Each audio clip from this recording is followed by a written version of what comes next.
There's no words for the things we see that we cannot unsee. That's your key element. And the reason I've had this long preamble, Fell asleep with my eyes open.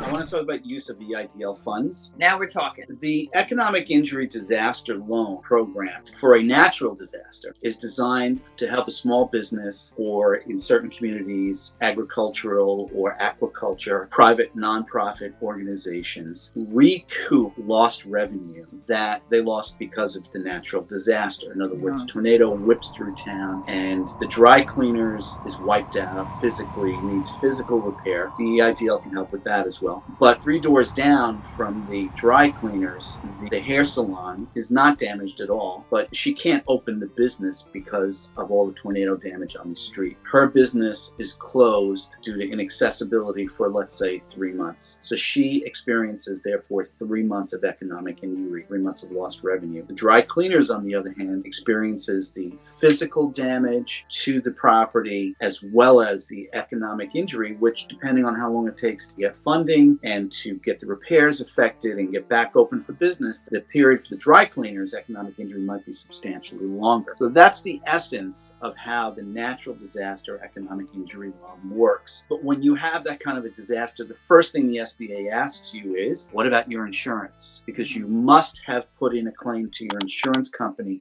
first. And you actually have to prove, not only did you put in a claim, you have to provide to the SBA the insurance policy and the communications from the insurance company That you were declined.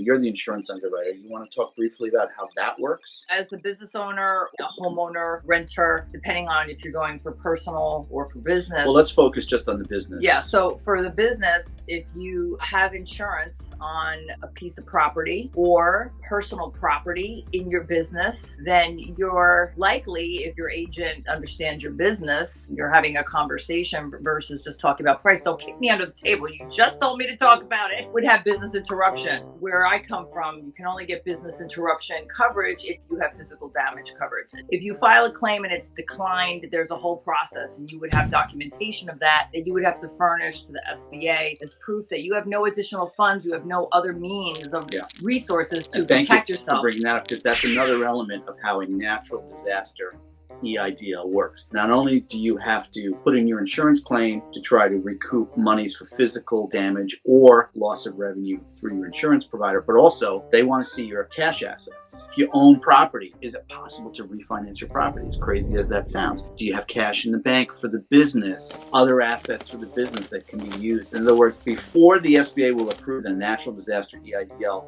you have to have nothing. You have to demonstrate that you have exhausted all sources of capital that you can lean into to use to repair the property physically and or recoup lost revenue. And this is also ad nauseum. During the course of the last 2.5 years, we stressed that documentation is the key to your plight and your process. If you're approaching the SBA, and because you have to be smarter than they are, you have to be vigilant with documenting how you have tracked your funds and spent your money. The operating expenses that you incurred, even though you were closed, that you would have been able to pay for had this disaster not occurred. But most people are here because of the COVID. So, well, we're getting to that. Essentially, what Linda is saying about documents is right on point. You're dealing with the SBA. We all know the nightmare horror stories you have lived through, we've lived through with our clients, hundreds of thousands, millions of business owners. You want to be super prepared. That's why we kind of gave you this primer on how the SBA thinks of a natural disaster EIDL. When they give you the money, when they approve you for a natural disaster EIDL, it's pretty clear you had lost revenue for 90 days for the hair salon and maybe a year and a half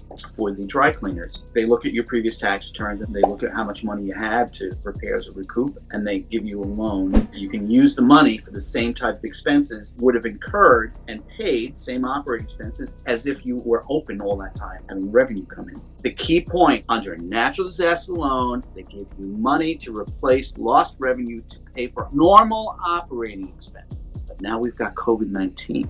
And what COVID-19 did was introduce a whole new set of circumstances for how all of you ran or are still running your businesses pandemic lockdowns, someplace in the country. Additional expenses. Some, PPE equipment, personal protection equipment, masks, disinfection, a whole unique set of circumstances. Or what about they're working fewer hours, or your establishment is open curfews less frequently? Maybe your town or your county, your state had curfew. You were able to open just for a few hours a day. Any number of unique circumstances related to COVID-19. And what I want you to do, I want you to think of justifying how you spent the money or are still spending the money from your EIDL loan by putting together these two concepts I've just given you. Natural disaster, placing lost revenue to pay normal operating expenses